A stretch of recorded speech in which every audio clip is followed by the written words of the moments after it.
I'm Sylvia Longmire, and I'm an accessible travel writer and travel agent. I was diagnosed in 2005 with multiple sclerosis, and 6 months later, I was medically retired from the Air Force as a captain. Getting the diagnosis, it was a roller coaster, both emotionally and psychologically. When it came time for me to require the use of an accessible vehicle, the Veterans Administration provided me with a grant. They're the ones who told me about the adapted Ford Explorer, and I didn't even let them finish talking. I said, yes, that's what I want. The fact that I have the freedom to do things as a mother who can't walk, full-time wheelchair user with my children, and give them the same experience that any mother can give their kids is incredibly meaningful and important to me. Just because my two kids have a mom who can't walk, it doesn't mean that they should have any kind of thing missing from their life when it comes to vacation or travel. And having an accessible vehicle like the Ford Explorer gives me the freedom to enjoy vacations just like any other family.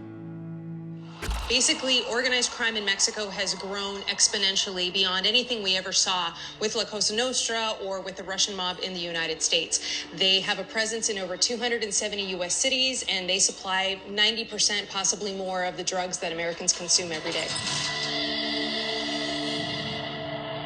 Sylvia, what does the face of Mexican crime look like today?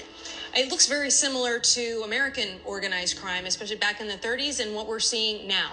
Right. Their origins were the same. You know, the way that they started in the business, the way that some of the gangsters behave, so many parallels to the Italian mafia, to the Russian mobsters. But, you know, even Al Capone knew he had his limits. The Mexican mobsters in Mexico, no limits whatsoever to what they can do. And the amount of money they have is through the roof compared to what the Italian mobsters had. I mean, the Italian mob, the Russian mob never did the things that the Mexican mobsters are doing now. They have evolved well beyond organized crime.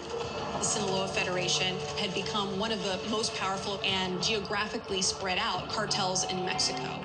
One of the challenges when a large organization like the Sinaloa Federation expands is to establish logistics, to establish a supply chain, and also local commanders to make sure that they maintain the integrity of that newfound territory.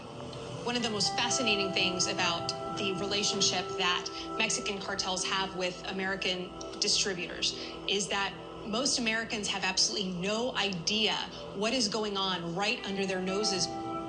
You could be driving on any major highway and see an 18-wheeler right next to you loaded with illegal drugs moving across the country to show who is the most powerful, who is the most capable of inciting fear.